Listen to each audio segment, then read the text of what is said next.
How do you unlock 80% of everyday Tagalog? Well, stick around and find out.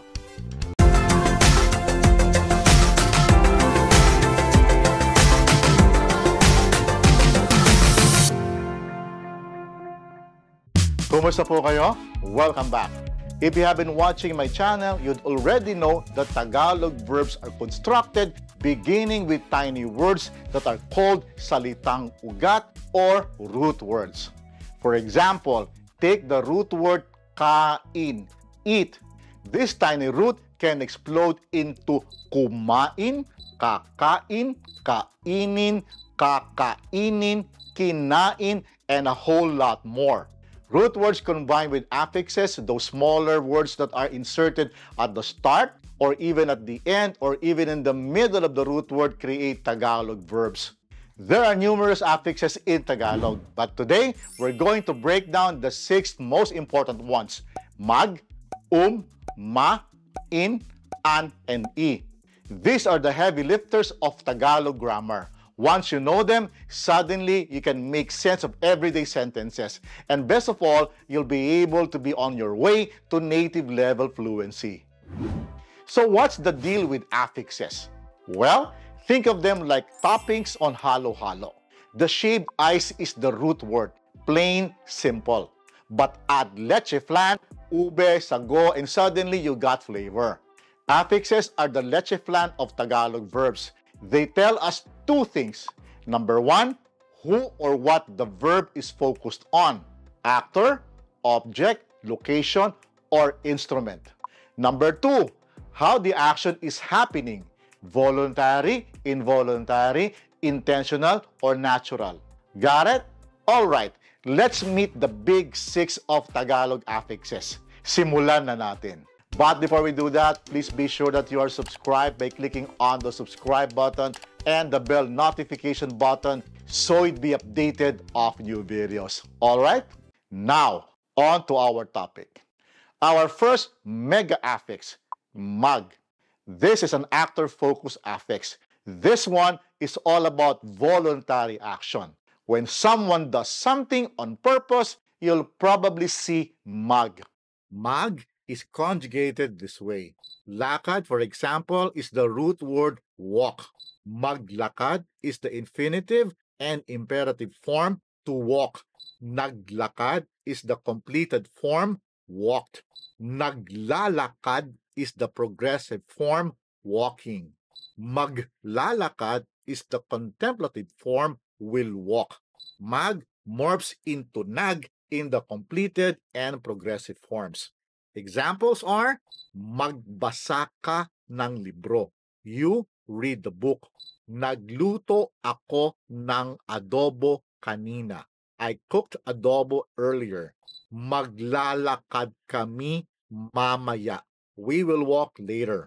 Every Filipino kid has heard their mom yell, mag-aral ka. That's mag in action. Intentional, direct, and purposive. Second on our list is the affix This one also shows actor focus, but it feels more natural or spontaneous. It's less about deliberate action and more about something just happening, often without thinking. Conjugating is a bit unique. Is inserted between the letters of the first syllable of the root word. For example, sayaw is the root word for dance. Sumayaw is the infinitive and imperative form to dance. Sumayaw is also the completed form danced. As you can see, it is the same form as the infinitive and imperative. Sumasayaw is the progressive form dancing, while sasayaw is the completed form will dance. Totally disappears in this aspect. Other examples are, umiiyak ang bata. The child is crying. Sumayaw si Linda sa piging. Linda danced at the party. Lalakad si Peter. Peter will walk. Think of it like this. If mag is when you decide to start walking, is when your feet start stepping forward without thinking. Make sense? Our next affix is another actor-focused affix, ma. This conveys state of being, involuntary action, or abilities. Conjugating ma is similar to mag. Like, tulog is the root word for sleep. Matulog is the infinitive and imperative form to sleep. Natulog is the completed form slept. Natutulog is the progressive form sleeping. Matutulog is the contemplative form will sleep. Like mag, ma also morphs into na in the completed and progressive aspects. Here are some more examples. Natulog ang bata ng buong araw. The child slept the whole day. Nakita ko ang ibon sa puno. I saw the bird in the tree. Naligaw kami sa kakahuyan. We got lost in the woods. Notice that these aren't things you really plan. You don't schedule when to see a bird or intend to get lost. It just happens. That's ma for you. And it's like you accidentally nap on the couch. Natulog ako. Next up is the affix in. This is an object-focused affix. It shines spotlight on the thing being acted upon. Conjugating the affix in is a bit different. Take a look. Basa is the root word read. Basahin is the infinitive and imperative form to read something. Binasa is the completed form read something.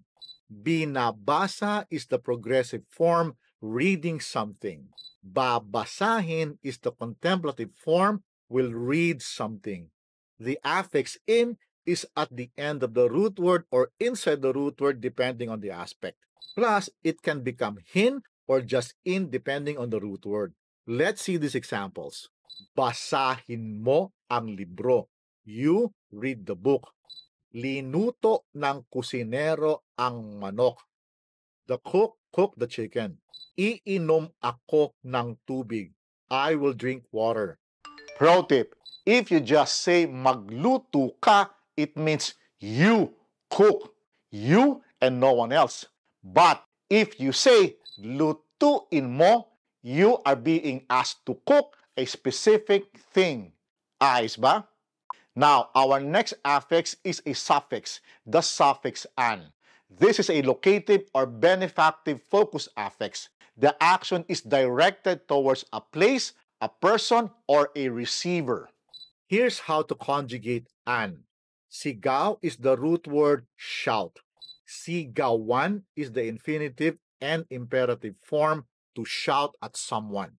Sinigawan is the completed form shouted at someone. Sinisigawan is the progressive form shouting at someone.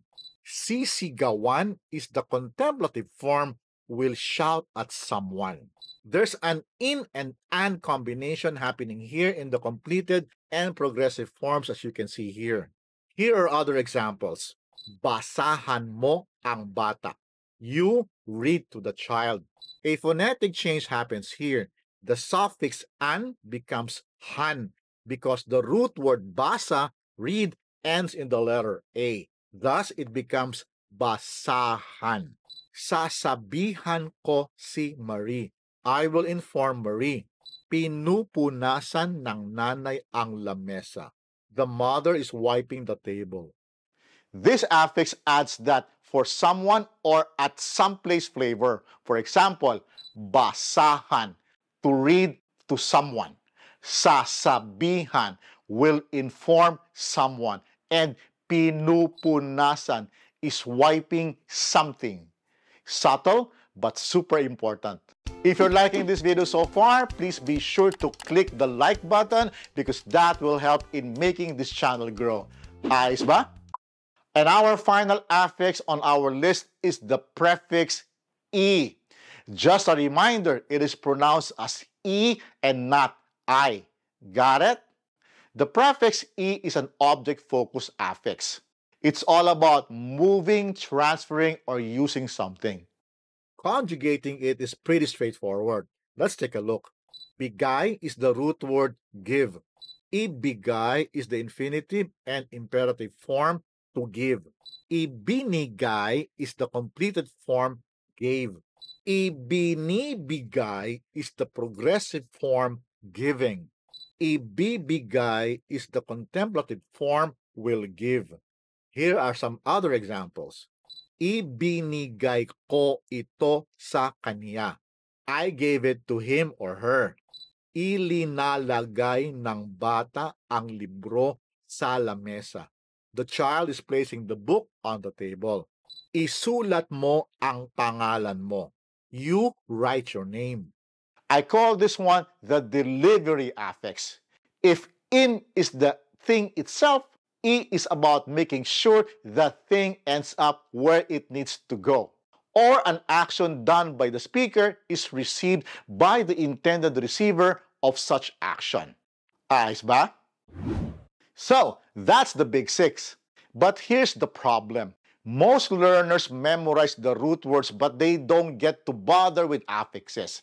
They'll say something like, ako kain isda, which sounds like Tarzan on a diet. Without affixes, your Tagalog feels broken. With affixes, it suddenly flows. Now, let's explore how these affixes actually play against each other. Take the root sulat, write. Magsulat, to write, general action. Sulatin, to write something specific, like a letter. Isulat, to write something down, like your name. Same root word, but the meaning shifts depending on the affix. See why affixes are the real boss here? Another fun contrast. Mag versus Both are actor focus, but mag is intentional. Is natural. Like, nag-aral siya kagabi. He or she studied last night. Umalis siya kagabi. He or she left last night. One is planned, one just happened. Or in versus E. Basahin mo ang libro. You read the book. And isulat mo ang pangalan mo. You write your name down. One spotlights the object, the other spotlights the action of transferring or using something. And here's the key takeaway of this video. Once you understand these 6 affixes, you unlock 80% of everyday Tagalog. Iyan ang totoo. Conversations with your lola, your teacher, your Grab driver suddenly becomes more natural. You don't just use words, but you know how to glue them into real and meaningful sentences. So there you have it, the 6 core Tagalog affixes. Repasuhin natin. Let's review. Mag, involuntary action. Natural, spontaneous action. Ma, state, involuntary, ability. In, object focus. An, locative and benefactive focus. E, transfer or instrumental focus. Master these and you'll sound way less like Google Translate and way more like a real Filipino speaker.